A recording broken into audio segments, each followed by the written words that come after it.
Absolutely, Max. I think COVID has changed the game for all of us, actually, in terms of digital, and things that we thought were not necessarily possible 2 years ago are absolutely in the domain of not only the possible, but the happening already.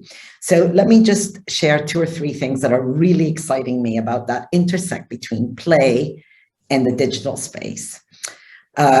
We really thought, how do we work with teachers and parents in very, very far away, rural, remote areas where connectivity wasn't possible, electricity didn't exist, they didn't have all the technology to do this at the start of the pandemic. What we did learn was that we can adapt our curricula, our approaches. We can do things like buddy services, where one teacher who did have the connectivity was able to work with another teacher, even transport themselves to that other teacher's place to do that. So yes, all of that has been really possible, and possible through partnerships with philanthropists, with foundations like the Lego Foundation, and with government, and particularly in Rwanda, which is a tech innovation hub and is really a brilliant platform for doing this. So that has been one small example. Let me give you a couple of others that I think are really, really exciting.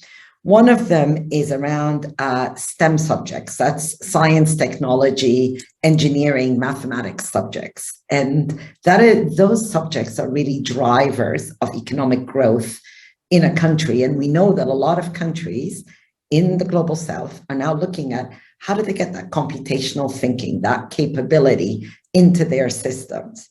Again, this is Rwanda here, and I think this speaks to a little bit what Naula was saying about the power of government to really also be an engine for that change.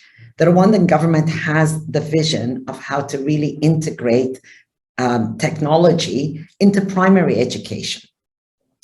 But we had the play aspect that could make that learning a lot more powerful, not only at very, very early years, but actually into primary and upper primary years.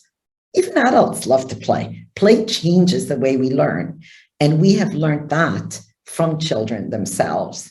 So right now, what we are doing, we're working with the Ministry of Education in Rwanda with a range of technology partners, of evaluation partners, of innovators, to actually look at how we bring together play and technology to introduce tinkering, coding, and robotics into primary school education in Rwanda.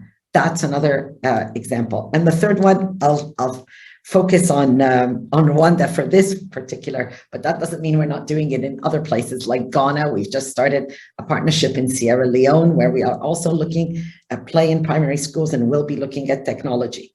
But in Rwanda right now, we are looking at certification of teachers on play-based learning methodologies in primary education using technology, using a digital platform, which will change the way we work. It will change both the content and the delivery, and it will create a lot more space for teachers to work in communities of practice where they are able to learn from each other.